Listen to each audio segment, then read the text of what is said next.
He assumed she was just a waitress. He ridiculed her in a language he thought she couldn't understand. But when she responded, fluent, fearless, and armed with a truth sharper than his ego, the entire dining room froze. What began as an act of humiliation transformed into a global lesson in dignity, justice, and respect. Before we dive in, let us know in the comments what time it is and where you're watching from. Let's get started. The chandeliers of the Lalin Blue restaurant shimmered over crystal glasses and hushed laughter. It was Thursday evening, and 42-year-old Ishan, an investment mogul, always reserved this night to seal victories that were already half won. Tonight wasn't about leisure. It was about conquest. He had brought his two partners, Mark and Leo, and his fiancée, Camille, to celebrate the launch of his new European fund.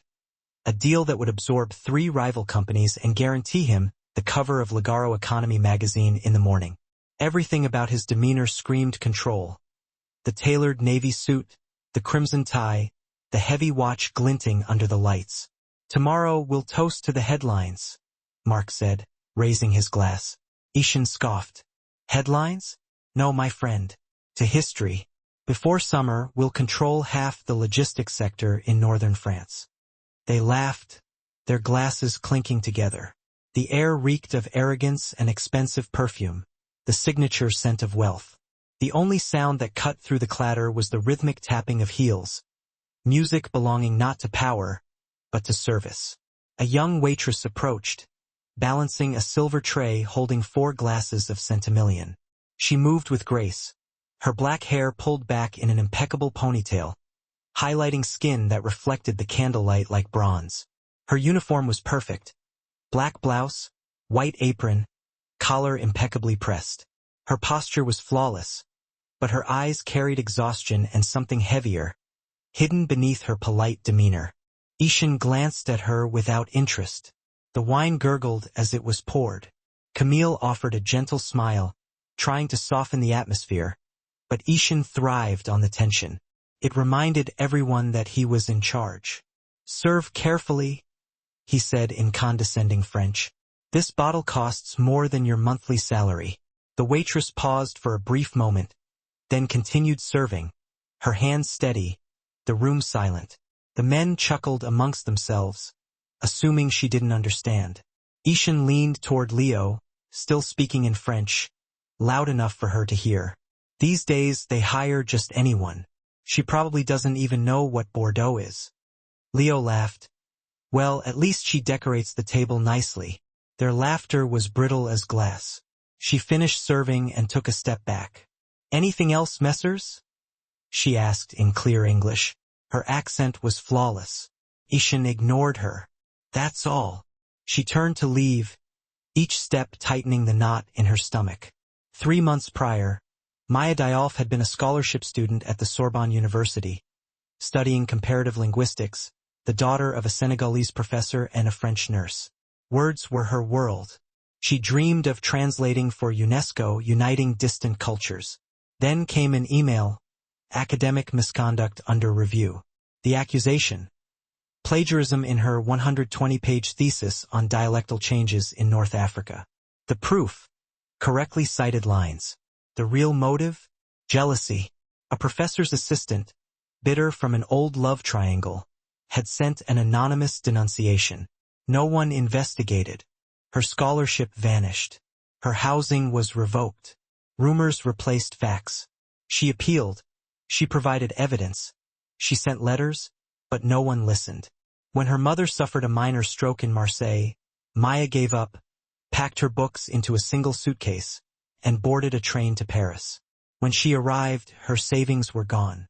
The only job she could find was at Lalin Blue, where smiles were mandatory and dignity was negotiable.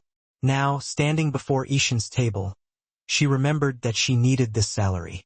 Her mother's medication cost half of it. Every insult had a price, and silence paid the bills. "Tell me, Etienne," Camille asked as Maya walked away, "do you always speak to the staff like that?" He laughed. "Relax, darling. I'm just joking. Keeps them on their toes." She frowned. Sounded cruel. His expression hardened.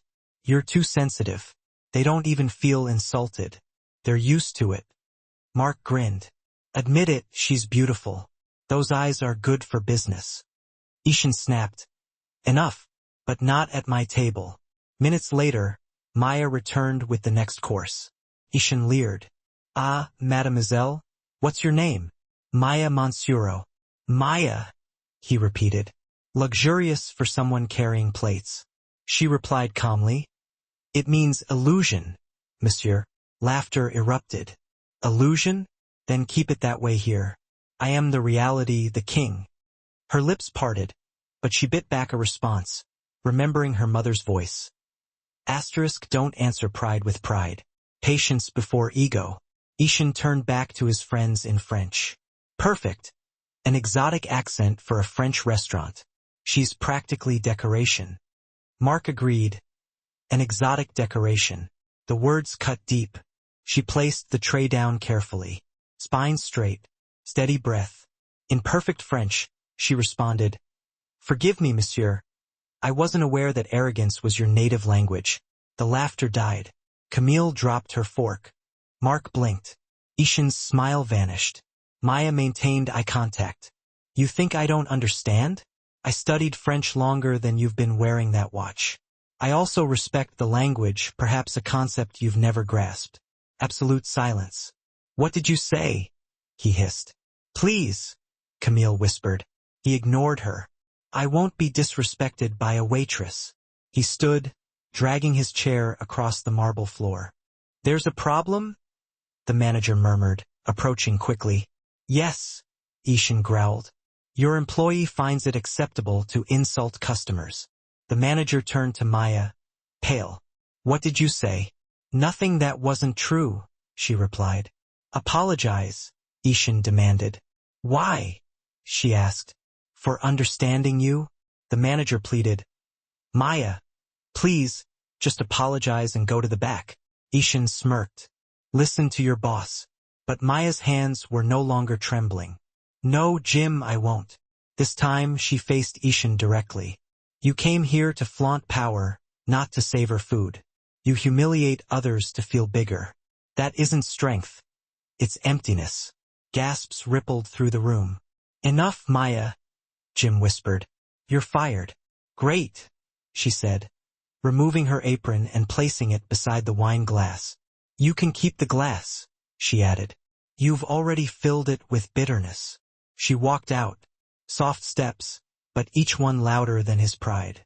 Outside, the cold air seared her lungs like truth. She sat on the curb, tears blurring the city lights. Asterisk, why did I speak up? Why now? Asterisk, but something inside her whispered. Asterisk, it was worth it. Inside the restaurant, a journalist a few feet away had recorded everything. The video's title, when posted online, Waitress Shuts Down Arrogant Boss in Perfect French. Millions of views by morning, along with countless comments. Asterisk, respect is also a language. Asterisk, they investigated Ishan's life. Lawsuits, arrogance, stifled deals. By noon, the restaurant was surrounded by reporters. Camille left Ishan's apartment the same day. Sometimes, silence is complicity, she told the cameras. Maya's cracked phone vibrated nonstop. Messages, interview requests, apologies, job offers. A message appeared. Camille Moreau. Asterisk. I'm sorry for staying silent. You were right. Jim knocked on her door. You're famous, he said. They want you back. Your shift is waiting. Maya smiled. I'll go tonight, not to work, but to thank those who saw and stayed quiet. Ishan, isolated in his glass office, watched the video. The comments shredded him. Asterisk, money can't buy class. 2 days later, Maya was invited to a live broadcast about dignity in the workplace. I never wanted to be a story, she said. But sometimes silence protects the wrong people. Respect isn't bought with money. It's demonstrated with humanity. La Voix du Respect, the voice of respect, went viral, opening doors to academic opportunities. Universities wanted her thesis, the world wanted her voice. On the 4th day, 2 people from the Sorbonne knocked on her door. We owe you an apology. The accusation was false. The assistant confessed. An envelope, Scholarship reinstated. A letter from the dean. Immediate return. She collapsed to the floor, weeping. Mother, they finally believed me. Later, the phone rang. Maya, it's Camille. I left him. You saved me from living a lie. Camille worked at a translation agency. She arranged an interview for Maya and provided a health plan covering her mother's treatment. Why would you do this for me? Maya asked. Because you reminded me what respect is when the world forgets. At the interview, Maya shone and was hired on the spot. Her salary helped her mother. She and Camille became friends. As they walked past Lallan Blue, Camille asked, "Does it bother you to see it?" "No," Maya replied. "I used to think that place defined me. Now I know it was just a stop along the way." Ishan disappeared from the media. A magazine published a photo of him at the airport. The fall of a king. Maya turned the page without emotion. The wound had healed. A year later, she gave a lecture at the Sorbonne on language and empathy. Standing ovation. "Wherever I am, I represent respect," she told the dean. Back on her mother's terrace, she mused, "The man who insulted me? He taught me the price of silence, and I think he's paying it." The city hummed in the distance. Maya took a deep breath. Respect truly is a language. And finally, the world learned to listen. If Maya's story touched you, don't scroll past without sharing. Let us know where you're watching from. Respect has no accent, and dignity doesn't need wealth. Subscribe for more real and powerful stories, where the quietest voice speaks the loudest truth.